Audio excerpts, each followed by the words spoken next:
Welcome to KTC drama Tamil. புதுசாக நம்ம சேனலை பார்க்குறவங்க சப்ஸ்கிரைப் பண்ணிக்கோங்க, மறக்காமல் பெல் ஐக்கானையும் கிளிக் பண்ணிக்கோங்க. இன்றைக்கி நாம் ஏற்கனவே பார்த்துட்டு இருந்த ஜாங் லீ சூ மெலடி ஆஃப் கோல்டன் ஏஜ் அப்படின்ற புத்தம்புது சைனீஸ் ஹிஸ்டாரிக்கல் இன்வெஸ்டிகேஷன் லவ் ட்ராமாவோட அடுத்த எபிசோட் தான் பார்க்க போகிறோம். வாங்க எபிசோட்குள்ளே போகலாம். இந்த எபிசோடோட ஸ்டார்டிங்ல யான்ஷியோட ஆஃபீஸ் தான் காட்டுறாங்க.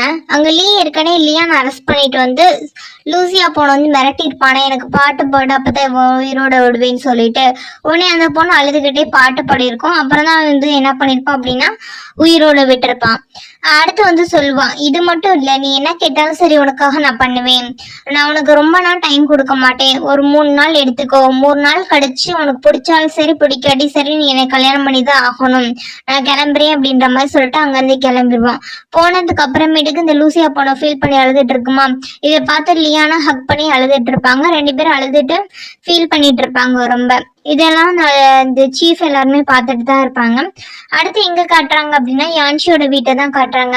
யான்ஷி வந்து அன்னைக்கு வந்து ஷென் டிவோர்ஸ் பண்ணதுல கதவை சாத்தின பொண்ணுதான் இந்த மாதிரி கதவை திறந்தில்ல.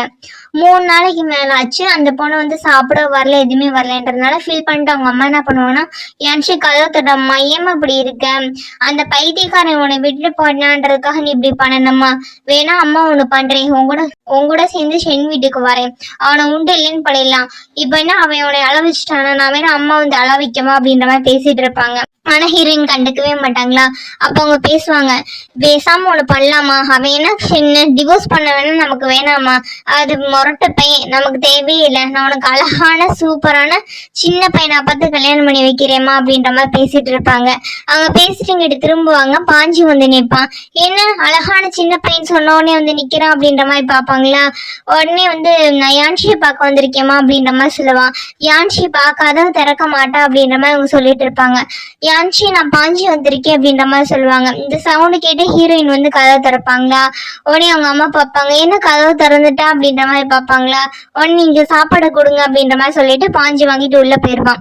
இது எல்லாத்தையும் தூரத்துல இருந்து இந்த அதான் சைவையோட அம்மா இருப்பாங்களா, அவங்க பார்த்துட்டு தான் இருப்பாங்க.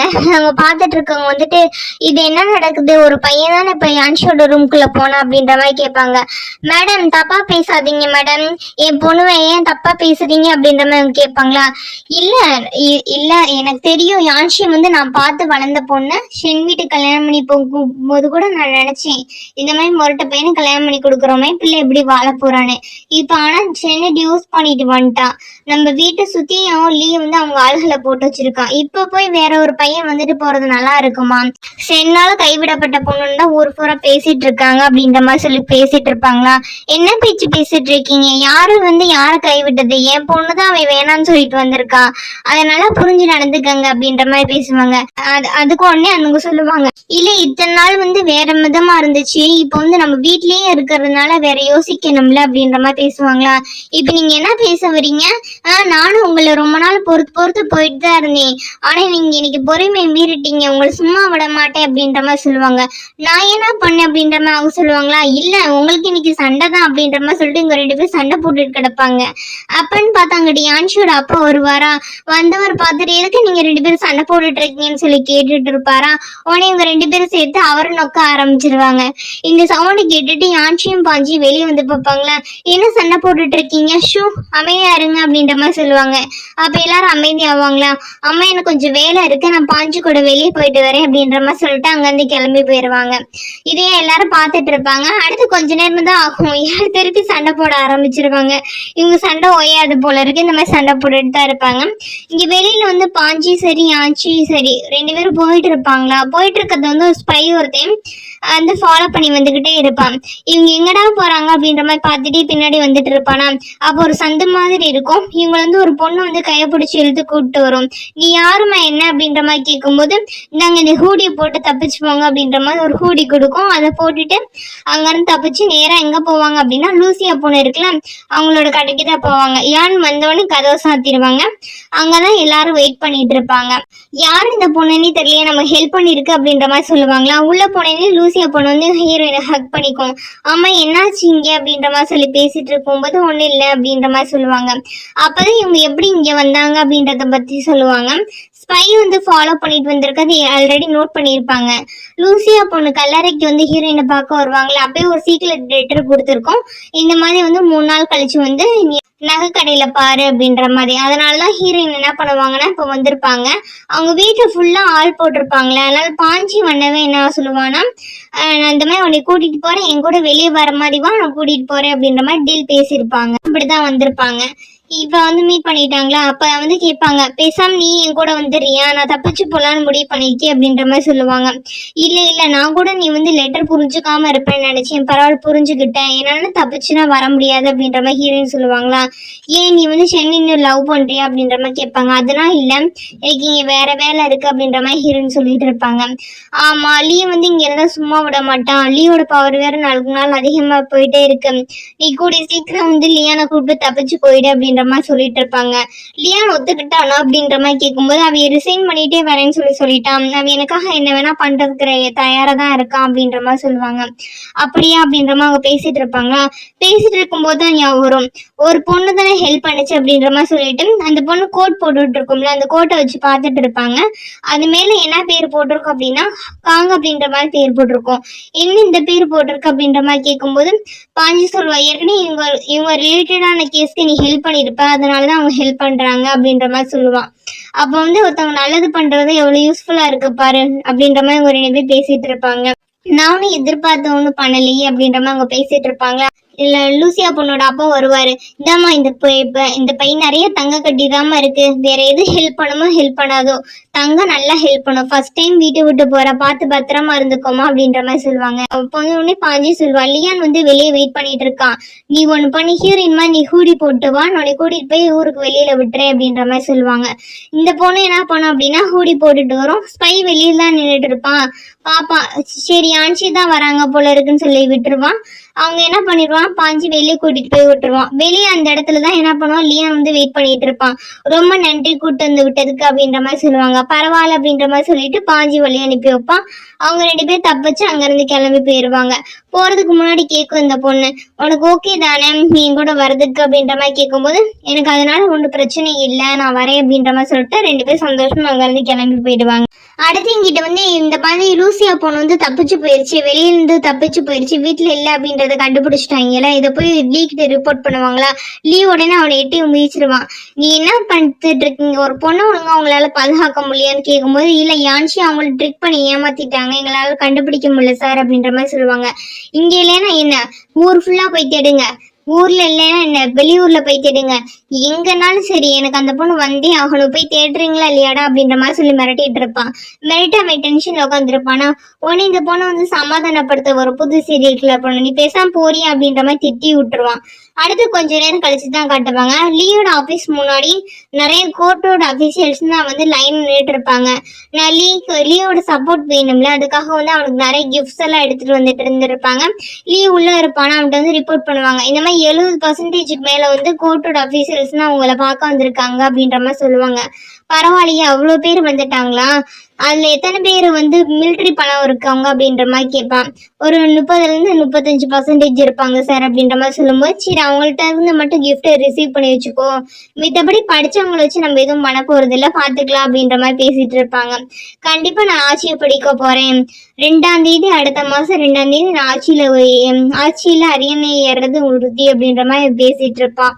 இப்படி இந்த மாதிரி அராஜகம் தான் நடந்துட்டு இருக்கு. ஊருக்குள்ள திருப்பி என்ன ஆகும்னா, அந்த 5 பூச்சியோட வழிபாடுகள் வந்து அதிகமா வந்து ஸ்ப்ரெட் ஆக ஆரம்பிச்சிடும். எல்லாரும் என்ன பண்ணுவாங்க, 5 பூச்சி கடவுள் இருக்கு அப்படின்ற மாதிரி நினைச்சிட்டு அந்த பத்தி வந்து என்ன பண்ணுவாங்க, வலுது பண்ணிட்டு இருப்பாங்க.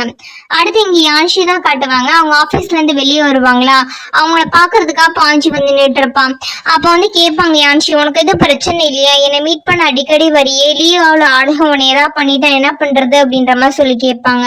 உடனே பாஞ்சி சொல்லுவா, ஏற்கனவே என்னை வந்து மிரட்டணும் ஏதாவது பண்ணணும்னு நினைச்சிருந்தாங்கன்னா முன்னாடியே பண்ணிருக்க மாட்டாங்களா, அதெல்லாம் ஒன்றும் பிரச்சனை இல்லை, நான் அதிகமா வந்துட்டு போயிட்டு தானே இருக்கேன், வீடு அப்படின்ற மாதிரி சொல்லுவான். பேசாம வரியா என் கூட நம்ம போய் நல்லா ஜாலியா என்ஜாய் பண்ணலாம் அப்படின்ற மாதிரி கேட்பாங்க. எங்க போகணும் அப்படின்ற மாதிரி சொல்லி கேட்கும்போது போலாவா அப்படின்ற மாதிரி சொல்லிட்டு இருப்பானா. இவங்க அப்படி சும்மா பேசிட்டு இருக்கும்போது அங்க ஷென் வரவே பாத்துருவா. ஷென் ஜியான் குதிரையில இருப்பானா. ஜியான் சொல்லுவான் மேடம் அப்படின்ற மாதிரி சொல்ல வருவான். அதுக்கப்புறம் ஷென் இருக்கிறத பார்த்துட்டு அமைதியா இருந்துக்குவானா. ஷென் கேட்பான், நீ ஒழுங்கா இப்பெல்லாம் கேஸ்னா விசாரிக்கிறது இல்ல போல இருக்கு, ஊர் சுத்தி என்ஜாய் பண்ணிட்டு இருக்கியா அப்படின்ற மாதிரி கேட்பான். ஷென், இதை பத்தினா நீ பேசாத புரியுதா, நீ முதலுக்கு எப்படி எதுக்காக வேலைக்கு சேர்ந்தன்றதே மறந்துட்டு நீ சுத்தி தெரியுற. நீ உனக்கு மனசாட்சி இல்லையாடா? மக்கள் ஒன்னா கொடுமைப்படுத்துற வேலைக்காக நீ வேலைக்கு சேர்ந்த. நீ இப்படி மாறும் நான் எதிர்பார்க்கவே இல்லை. இப்படி இருக்கிறதுக்கு நீ உயிரோட இல்லாம இருக்கலான்ற மாதிரி ரொம்ப மோசமா வந்து ஹீரோ திட்டி விட்டுருவாங்க. ஹீரோ அமைதியா தான் இருப்பான். மக்கள் எப்படி உன்னை மதிப்பாங்க அப்படின்ற மாதிரி பேசிட்டு இருப்பாங்களா. உனக்கு ஹீரோ சொல்லுவான், மக்கள் அப்படின்றவங்க மனுஷங்க தானே, அவங்களோட மனசு மாறதான் செய்யும், யாரா இருந்தாலும் மாறதான் செய்யும், இதை பத்தினா நீ பேசாத அப்படின்ற மாதிரி அவனு சொல்லிட்டு இருந்துட்டு இருப்பான். நான் உனக்கு ஹீரோயின் கோச்சுக்கிட்டு வா பாஞ்சி நம்ம இங்க இருந்து போலாம் அப்படின்ற மாதிரி பாஞ்சி எடுத்துட்டு அங்க இருந்து கிளம்பி போயிருவாங்க. பாஞ்சி ஹீரோயினை நேரம் எங்க கூட்டிட்டு போவோம் அப்படின்னா ஃபர்ஸ்ட் ஹீரோயினும் பாஞ்சி ஒரு இடத்துல மீட் பண்ணுவாங்கல்ல. ஒரு லைட் கேஸ்க்காக தான் நம்ம ஒரு பூத் போட்டு உட்காந்து இருந்திருப்பானே, அந்த இடத்துக்கு கூட்டிட்டு போறேன், இங்கேயே ஒரு நிமிஷம் வெயிட் பண்ணு நான் வரேன் அப்படின்ற மாதிரி சொல்லிட்டு மெழுகுபத்தி எடுத்துட்டு வந்து அவன் ஹீரோயின் கூட பழைய மெமரிஸ் பத்தி பேசிட்டு இருப்பான். அப்ப ஹீரோயின் சொல்லுவாங்க, ஆமா இப்பதான் கொஞ்சம் ரிலாக்ஸா இருக்கு அப்படின்ற மாதிரி பேசிட்டு இருப்பாங்களா. இது மூலமா நீ என்ன புரிஞ்சுக்கிட்ட அப்படின்ற மாதிரி கேட்பானா. என்ன புரிஞ்சுக்கிட்டேன், நீ வந்து நல்ல டிடெக்டிவ் அப்படின்றத புரிஞ்சுக்கிட்டே அப்படின்ற மாதிரி சொல்லுவாங்களா. சரி சரி, இல்ல நீ வந்து நார்மலான பொண்ணு கிடையாதுன்ற மாதிரி சொல்லுவான். என்ன சொல்லுவாரு அப்படின்ற மாதிரி ஹீரோயின் கேட்பாங்கன்னா, ஆமா இது வரைக்கும் நான் மீட் பண்ண பொண்ணு நீ தான் பெஸ்ட் டிடெக்டிவ் தெரியுமா, எல்லா விதத்துலயும் நீ வந்து ரொம்ப சூப்பரான பொண்ணு தான், எனக்கு வந்து டிடெக்டிவா உன பர்சனலா ரொம்ப பிடிக்கும், என்னை புரிஞ்சுக்கிறதுக்கு நல்ல பார்ட்னரும் கூட எனக்கு அப்படின்ற மாதிரி சொல்லி பேசிட்டு இருப்பாங்க. உடனே ஹீரோயின் சொல்லுவாங்க, ஆமா நீ சொன்ன சரிதான், நான் நல்ல கேஸ் டீல் பண்றேன்னு எனக்கு இதுவே கொஞ்சம் பெருமையா இருக்கு, என்னோட கோ பார்ட்னரா நீ இருக்குது அதை விட எனக்கு பெருமையா இருக்கு அப்படின்ற மாதிரி ரெண்டு பேரும் பேசிட்டு இருப்பாங்க. இவங்க ரெண்டு பேரும் பேசிட்டு இருக்கத தூரத்துல இருந்து ஷென்னும் சரி லீயும் சரி பாத்துட்டு இருப்பாங்க. பார்த்தோன்னே லீ கேட்பான், உனக்கு இங்க இருந்து பார்க்கும்போது ஆத்திரமா வருதா, பேசாம ஒண்ணு பண்றேன், நான் வேணா அவங்க ரெண்டு பேரும் சுட்டு கொன்றவா, உனக்கு துரோகம் பண்றாங்க இல்ல அப்படின்ற மாதிரி கேட்பான். பரவாயில்ல இருக்கட்டும் விடுங்க அப்படின்ற மாதிரி சொல்லிட்டு இருப்பாங்க. இந்த சைடு பாஞ்சி சரி ஹீரோயின் சரி அடுத்து என்ன பண்ணுவாங்க அப்படின்னா விளக்கு பறக்க விடுவாங்களா. இதை பார்த்தோன்னா ஹீரோக்கு வந்து ரொம்ப கடுப்பாயிரும். விடு விடு நான் ஆளுகளை அனுப்பி என்ன பண்றேப்பான்னு சொல்லுவானா. இல்ல நானே பாத்துக்கிறேன் அப்படின்ற மாதிரி சொல்லிட்டு ஹீரோ என்ன பண்ணுவான் அப்படின்னா அம்பெடுத்து வந்து ஹீரோயின் மேல ஏம் பண்ணிட்டு இருப்பான். ஏம் பண்ணி விட போறான் அப்படின்ற மாதிரி பாத்துட்டு இருந்தா ஹீரோயின் அதுக்குள்ள அங்க இருந்து போயிருவாங்க. பாஞ்சி ஒரு பக்கம் போயிருவாங்க. போனதுக்கு அப்புறம் என்ன பண்ணுவான்னா மேல அந்த விளக்கு உங்க ரெண்டு பேரும் சேர்ந்து விட்டுருப்பாங்களே அந்த விளக்குல விட்டு அந்த விளக்க வந்து கொளுத்திடுவா. அதை பார்த்து சிரிப்பான. ஒண்ணு இல்லை அப்படின்ற மாதிரி சொல்லும்போது, இல்ல போய் தொலைட்டு விடு, அவங்க செத்தா மட்டும் என்ன என் கண்ணு முன்னாடி தானே இருப்பாங்க, என்கிட்ட நிம்மதியா இருந்து தொலையட்டும், என் கண்ணுக்கு உறுத்துறமா எதுவும் பண்ணாம இருந்தா சரி அப்படின்ற மாதிரி வந்து பேசிட்டு இருப்பான். சரி பாத்துக்கலாம் அப்படின்ற மாதிரி பேசிட்டு இருப்பாங்களா. ஆனா அவங்க ரெண்டு பேர் பிரிஞ்சு போனாலும் சரி அடுத்த ஸ்பையை விட்டு ஃபாலோ பண்ண சொல்லிட்டே தான் இருப்பாங்க. கொஞ்ச நேரம் கழிச்சு வந்து யான்ஷி என்ன பண்ணுவாங்க அப்படின்னா ஒரு பாஞ்சி கிட்ட வந்து ட்ரெஸ் எல்லாம் பேக் பண்ணிட்டு வருவாங்க. பாஞ்சி வருவான், என்னாச்சு நம்ம போலாமா அப்படின்ற மாதிரி கேட்டுட்டு இருப்பானா. போலாம், உன் ஃபேமிலிக்கு இதனால எந்த பிரச்சனையும் இல்லை அப்படின்ற மாதிரி கேட்கும்போது ஒரு பிரச்சனை இல்லை, என் ஃபேமிலிட்ட இன்ஃபார்ம் பண்ணிட்டு தான் கிளம்புறேன் அப்படின்ற மாதிரி சொல்லுவாங்க. சரி வா போலாம் அப்படின்ற மாதிரி சொல்லும்போது, இந்த கேட்டு விட்டு போனதுக்கு அப்புறம் நீ யாரோ நான் யாரோ தெரியும்ல, இதெல்லாம் தெரிஞ்சுதான் எனக்கு ஹெல்ப் பண்றியா பாஞ்சி அப்படின்ற மாதிரி கேட்பாங்களா. கண்டிப்பா அப்படின்ற மாதிரி அவனு பேசுவான். சரிவா நம்ம போலாம் அப்படின்ற மாதிரி சொல்லிட்டு ரெண்டு பேரும் அங்க இருந்து கிளம்பி போயிருவாங்க. இது எல்லாத்தையும் ஒரு ஸ்பை வந்து ஃபாலோ பண்ணிட்டே வரவே நோட் பண்ணிட்டு தான் இருப்பான். அடுத்து வந்து அரண்மனை தான் காட்டுறாங்க. ராஜமாதாக்கு வந்து வானர் போய் வந்து மருந்து கொடுப்பாங்களா.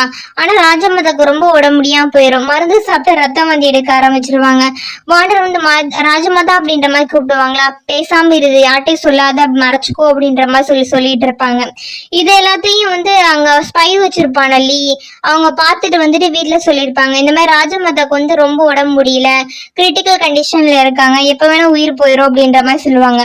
அப்படியா, ரொம்ப வந்து கிரிட்டிக்கல் கண்டிஷன்ல இருக்கா அப்படின்னு சொல்லிட்டு அந்த புது சீரியல் கில்லர் பொண்ணு தான் இந்த விஷயத்த வந்து ரிப்போர்ட் பண்ணும். அந்த பொண்ணு கிட்ட சொல்லிட்டு போவான்.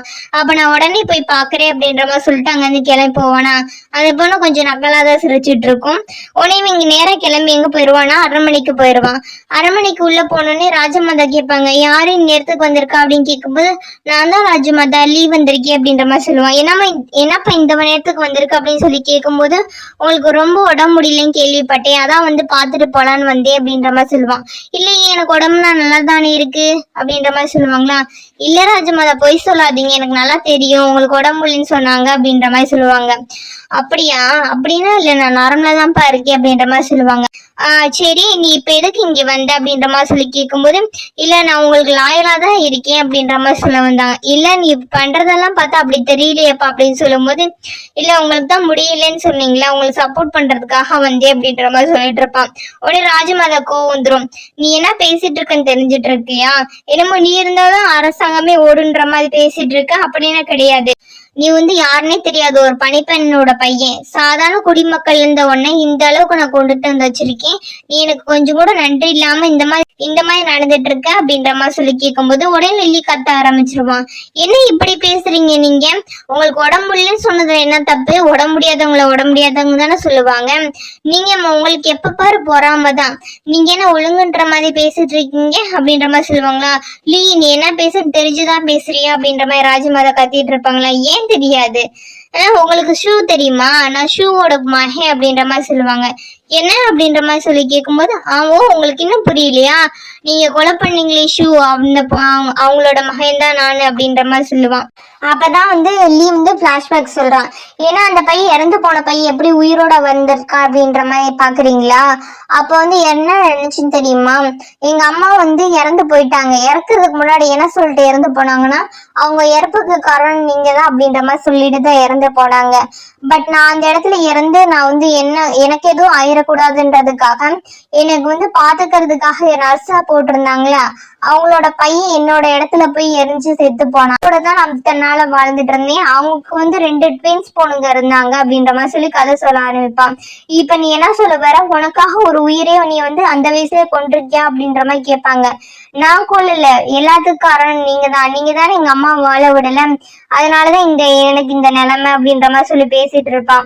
அப்புறம் உங்களுக்கு என்ன தெரியும்னு நினைக்கிறீங்க, அந்த பூச்சி இருக்கு பாத்தீங்களா, அந்த கேஸ் பூரா நான் தான் டீல் பண்ணேன், அதை பத்தி உங்களுக்கு என்ன தெரியும், எதை பத்தியுமே உங்களுக்கு தெரியாது, நீங்க சும்மா வேஸ்ட் தான் அப்படின்ற மாதிரி சொல்லி ரொம்ப பேசிட்டு வில்லத்தனமா சிரிக்க ஆரம்பிப்பா. இப்ப நீ என்னதான் சொல்ல வர அப்படின்ற மாதிரி சொல்லி கேட்கும்போது, எப்படினாலும் நீங்க சாகதானே போறீங்க கூடிய சீக்கிரம், அதெல்லாம் நீ என்ன பண்றீங்க அப்படின்னா உயிர் எழுதி வைங்க, நீங்க செத்ததுக்கு அப்புறமேட்டுக்கு நான் தான் ராஜாவுக்கு இன்சார்ஜ் அப்படின்ற மாதிரி எழுதி வைங்க, நான் ராஜ பதவியை பாத்துக்கிறேன் அப்படின்ற மாதிரி சொல்லுவான். நீ என்ன பேசிட்டு இருக்கன்னு தெரியுதா அப்படின்ற மாதிரி கேட்பாங்களா. ஏன் நான் பேசக்கூடாது, நான் எனக்கு உரிமைப்பட்டது தானே கேட்கிறேன், நான் ஷூவோட மகன் தானே, எனக்கு இந்த அறிவின் உரிமை இருக்கு, ஏன்னா என்னோட தங்கச்சியும் சரி தம்பியும் சரி தானே, நான் பாத்துக்கிறேன், அவங்கள நான் எதுவும் பண்ண மாட்டேன் அப்படின்ற மாதிரி சொல்லுவானா. உடனே நீ ராஜமாதா கத்த ஆரம்பிச்சிருவாங்க. நீ என்ன நினைச்சிட்டு இருக்க, அவங்க மேல கைய வைக்க முடியும் நீ நினைச்சிட்டு இருக்கியாடா அப்படின்ற மாதிரி பேசிட்டு இருப்பாங்க. ஏன் முடியாதுன்னு நினைக்கிறீங்க, எனக்கு பின்னாடி நிறைய கேங் இருக்காங்க தெரியுமா, நான் இப்ப சொடக்கு போட்டேன்னா போது எல்லாமே என் கட்டுப்பாட்டுக்குள்ள வந்துடும், பேசாம இருங்க அப்படின்ற மாதிரி சொல்லி ரொம்ப மிரட்ட ஆரம்பிச்சிருவான். சரி நீ இவ்வளவு இல்லீகல் வேலை பாக்குறேன்னு சொல்றேன், நான் செத்ததுக்கு அப்புறம் போலி அவனை ரெடி பண்ணிக்க வேண்டியதானே, எதுக்கு நானே பண்ணணும்னு நினைக்கிறேன் அப்படின்ற மாதிரி சொல்லுவாங்க. அதுவா, இப்ப 2ஆம் தேதி ஒரு ஃபங்க்ஷன் சொன்னேன் பாத்தீங்களா, அன்னைக்குதான் எங்க அம்மா இறந்த நாள், எங்க அம்மா இறந்த நாளால உங்க வாயால உங்க உத்தரவின் பேர்ல திருப்பி நான் இழந்தது எல்லாத்தையும் அடையணும், அதுக்காக தான் நான் இவ்வளவு பண்றேன். உடனே ராஜமாதா சொல்லுவாங்க, நீ என்ன பேசிட்டு இருக்க, நான் 14 வயசுல அரண்மனைக்கு வந்தவ, இந்த அரண்மனையில யார் யார் எப்படி இருக்காங்கன்னு எனக்கு தெரியாமையா போயிரும், நீ ரொம்ப பேசாதடா, அவனுக்கு எதுவுமே பண்ண போறது இல்லை அப்படின்ற மாதிரி சொல்லுவாங்க. ஓ நீங்க இன்னும் சப்போர்ட் பண்ணுவாங்கன்னு நினைச்சிட்டு இருக்கீங்களா, யாருமே சப்போர்ட் பண்ண மாட்டாங்க, ஜோ மினிஸ்டரும் பண்ண மாட்டாங்க, வேற யாரும் பண்ண மாட்டாங்க, எல்லாம் சும்மா வேடிக்கை தான் பார்க்கணும், யார்கிட்ட இப்ப எந்த பவரும் இல்லை, எல்லா பவரும் எங்கிட்ட தான் இருக்கு, பார்த்து நடந்துக்கங்க அப்படின்ற மாதிரி சொல்லிட்டு நீ மிரட்டிட்டு அங்க இருந்து போயிடுவான். ஷென்னோட வீட்டுலதான் காட்டுவாங்க. ஷென் ஹீரோயின் நடிச்சு ஃபீல் பண்ணி, ஹீரோயின் ஒரு விசில் கொடுத்துருப்பாங்களே அதை நடிச்சு ஃபீல் பண்ணி அழுதுட்டு இருப்பாங்க. அப்பதான் ஷென் பிளாஷ்பேக் நடிச்சு பாக்குறாங்க. ஷூவோட கல்லறைக்கு ஷென் போயிருப்பாருல, அப்ப ஹீரோயின் சண்டை போட்டிருப்பாங்கல்ல, அப்ப சண்டை போட்டு ஹீரோயின் தன்னோட ஹேர் பின்னால ஷென்னை குத்திருப்பாங்க. குத்தும் போது கிட்ட போய் என்ன சொல்லியிருப்பாங்க அப்படின்னா, நான் உனக்காக வெயிட் பண்றேன் அப்படின்ற மாதிரி சொல்லியிருப்பாங்க. ஹீரோ என்ன சொல்லியிருப்பாரு அப்படின்னா, நீ இன்வெஸ்டிகேஷன் பண்ண இந்த கேஸ் என்ன அப்படின்ற மாதிரி பேசியிருப்பாங்க. அவங்க சீக்கிரட்டா ஆல்ரெடி பேசி வச்சிருப்பாங்க, அதை பத்தி இன்வெஸ்டிகேஷன் பண்றதுக்காக தான் இங்க வந்து வெளியில போயிருக்காங்க. யாரு? ஹீரோயின். ஊரை விட்டு வெளியே போனோடனே ஊரோட பார்டர் எல்லாம் வந்துருமா, உடனே பாய்ச்சி வந்து என்ன சொல்லுவான்னா, நான் இங்க இருந்து கிளம்புறேன் அப்படின்ற மாதிரி சொல்லுவான். இது எந்த நாட்டோட எல்லை அப்படின்னா, நன்லான் அப்படின்ற நாட்டுக்கு போற வழியில எல்லையில தான் வந்து நிறுத்துவாங்க. அப்பன்னு பார்த்து யான்ஷியோட மாஸ்டர் அங்க வந்துருவாரு. மாஸ்டர், நீங்க என்ன பண்றீங்க, நான் கேட்டதுதான் ரெடியா அப்படின்ற மாதிரி கேட்கும்போது, ரெடிமா, நீ சொன்னதை விட நான் கண்டுபிடிச்சிருக்கு வந்து ரொம்ப டிஃப்ரெண்டா இருக்கு, வேணா நீ பாரு, ரொம்ப இன்ட்ரெஸ்டிங்கா இருக்கு அப்படின்ற மாதிரி சொல்லுவாங்க. ஆமா, நீ எப்படி கண்டுபிடிச்ச? இது நல்லா சேர்ந்தவங்க தான், வீலு அப்படின்றவங்க, லீயோட அம்மா அப்படின்ற மாதிரி சொல்லி பாஞ்சி கேட்பானா. அது வேற எதுவும் இல்ல, நான் யானை விட்டு செக் பண்ண சொன்னேன். ஏன்னா லூசியா பொண்ணு சொல்லிச்சுல அவங்களோட கலர் அங்க இருக்குன்னு சொல்லிட்டு, அந்த கலர் எப்படி இருக்குன்னு பார்க்க சொல்லி யானை அனுப்பினேன். அவ செக் பண்ணி பார்த்ததுல அதுல வித்தியாசமான முறையில வந்து அதுக்கு சாமி கும்பிட்டுருக்காங்க. அது என்ன முறைன்னு சொல்லி பார்க்கும்போது தான் தெரிஞ்சு நன்லாங் அப்படின்ற நாட்டுல வந்து சம்மந்தப்பட்டிருக்கு அப்படின்னு. நான் சந்தேகப்பட்டது சரிதான், நன்லாங் நாட்டுல இருந்து வந்திருக்க பீலு இளவரசி தான் இங்க ஷூவா மாறி வந்து ராஜாக்கு வந்து மனைவியா இருந்திருக்காங்க அப்படின்ற மாதிரி பேசிட்டு இருப்பாங்க. அப்போ வந்து மாஸ்டர் சொல்லுவாங்க, தெரியாத இன்னொரு ஷாக்கிங்கான நியூஸ் இருக்குமா, அந்த விஷயத்த அந்த ஷூ அப்படின்ற பொண்ணு வந்து அவன் சொந்த பையன்கிட்ட கூட சொல்லியிருக்காதுன்னு நினைக்கிறேன், போக போக உனக்கே தெரியும் பாரு அப்படின்ற மாதிரி சொல்லி அந்த அதை பத்தி டீட்டெயில்ஸ் வந்து அவங்கள்ட்ட கொடுப்பாங்க. சரி அப்படின்னு சொல்லிட்டு ஹீரோயின் பார்த்துட்டு இருப்பாங்களா. இங்க வீட்டுல லீவ் தான் கட்டுவாங்க. லீவ் வந்து ரொம்ப வெயிட் பண்ணிட்டே இருப்பான். இத்தனை வருஷம் நான் வெயிட் பண்ணது வந்து நிறைவேற போகுது, கூடிய சீக்கிரம் வந்து நான் வந்து ராஜாவாக போறேன் அப்படின்ற மாதிரி சொல்லிட்டு இருப்பாங்க. உடனே வந்து பக்கத்துல இருக்க அந்த புது சீரியல் பொண்ணு சொல்லுவான், ஆமா நீ வந்து சீக்கிரமா ராஜா ஆயிடுவ அப்படின்ற மாதிரி பேசிட்டு இருப்பாங்க. ஆமா, நான் கண்டிப்பா வந்து ராஜாவா மாறிடுவேன், எனக்கு தேவைப்பட்டதை வந்து நான் அடைஞ்சே தருவேன், இந்த உலகத்துல எனக்கு கீழேதான் எல்லாமே இருக்கும் அப்படின்ற மாதிரி ஃபீல் பண்ணி பேசிட்டு இருப்பான். ஆனா நான் ஒரே ஒரு விஷயத்த மட்டும் மிஸ் பண்றேன்னு அப்படின்னு சொல்லிட்டு லூசியா பண்ண ஒரு ரிங் கொடுத்துருக்கும்ல, அதை வச்சு பார்த்துட்டு நிலாவை பார்த்து ரசிச்சுட்டே நின்றுட்டு இருப்பான். அடுத்து கோர்ட்ல தான் கட்டுவாங்க. இன்னைக்குதான் அந்த ஃபங்க்ஷன் நடக்கும்னு சொன்னாங்களே, அந்த நாள் எல்லாருமே வந்து வந்திருப்பாங்க. எல்லாருமே கோர்ட்ல அபிஷியல்ஸ்னா வந்திருப்பாங்க. அப்ப பக்கத்து நாட்டுல இருந்து இளவரசிகள்னா வந்திருப்பாங்க. லீ தான் அவங்கள வெல்கம் பண்ணுவான். இந்த புது சீரியல் கிளர் பொண்ணு எல்லாருமே அங்கதான் நின்றுட்டு இருப்பாங்க. எல்லாரும் கிஃப்டோட வந்திருப்பாங்க. அந்த பக்கத்து நாட்டு இளவரசிகள்ல ஒருத்தவங்கள வந்து ஹீரோயினும் மாறுவேஷம் போட்டு அங்க இருந்து வந்திருப்பாங்க. 2 நாடுகள்ல இருந்து வந்திருப்பாங்க, எல்லாம் வந்திருப்பாங்க. சரி, கோட்டை ஆரம்பிக்க போகுதுன்னு சொல்லி பார்க்கும்போது யார் வந்திருப்பாங்க அப்படின்னா, அந்த விழாவை நான் நடத்துறேன் அப்படின்ற மாதிரி லீவ் வந்து நிற்பான். உடனே வந்து அங்க வானர் பொண்ணு வந்து, வேணாம், ராஜமாதாவுக்கு வந்து சரியாயிருச்சு, அவங்களே வந்து பாத்துக்குவாங்க அப்படின்ற மாதிரி சொல்லுவாங்க. இல்ல, அந்த ராஜமாதாவுக்கு உடம்பு முடியலையா, அவங்க ஸ்டெயின் பண்ணிக்க வேணாம், ஜஸ்ட் பொறுப்பை என்கிட்ட கொடுத்துட்டு போக சொல்லுங்க, நான் பாத்துக்கிறேன் அப்படின்ற மாதிரி லீ சொல்லுவான். உடனே ராஜமாதா சொல்லுவாங்க, நான் எதுக்கு உனக்கு பொறுப்பை கொடுத்துக்கணும், இது வரைக்கும் நான் எனக்கு உடம்பு முடியல, நீ பாத்துட்டு இருந்த சரி, இப்பதான் நான் வந்துட்டேன்னா நானே என்னோட பொறுப்புகளை பாத்துக்குவேன், நீ இந்த விஷயத்த தலையிட மாட்டான் அப்படின்ற மாதிரி சொல்லுவாங்க. உடனே வந்து லீ சொல்லுவான், நீ நைட்டு தானே ராஜமாதா நீங்க சொன்னீங்க எனக்கு ஏதோ பொறுப்பு கொடுக்கணும்னு சொல்லிட்டு, சொல்லுங்க ராஜமாதா அப்படின்ற மாதிரி கேட்பானா. நான் அப்படி ஒண்ணும் உன்கிட்ட எதுவுமே சொல்ல கிடையாது உன்னோட தகுதியும் தராதாரம் தெரிஞ்சு நடந்துக்கும் அப்படின்ற மாதிரி ராஜமாதா பேசிட்டு இருப்பாங்க. லீக்கு ஷாக் ஆயிடும். நேற்று தானே இவங்க சொன்னாங்க நான் வந்து உனக்கு பதவி தரேன்னு சொல்லிட்டு, இப்ப அப்படியே பல்ட்டி அடிக்கிறாங்களே அப்படின்ற மாதிரி ரொம்ப கோவமா பார்த்துட்டு இருப்பான். இதோட என்ன ஆகுதுன்னா இந்த எபிசோட் வந்து முடியுது. நான் எக்ஸ்பிளைன் பண்ணது உங்களுக்கு பிடிச்சிருந்துச்சு அப்படின்னா மறக்காம சப்ஸ்கிரைப் பண்ணுங்க, லைக் பண்ணுங்க, ஷேர் பண்ணுங்க, கமெண்ட் பண்ணுங்க. தேங்க்யூ ஃபார் வாட்சிங்.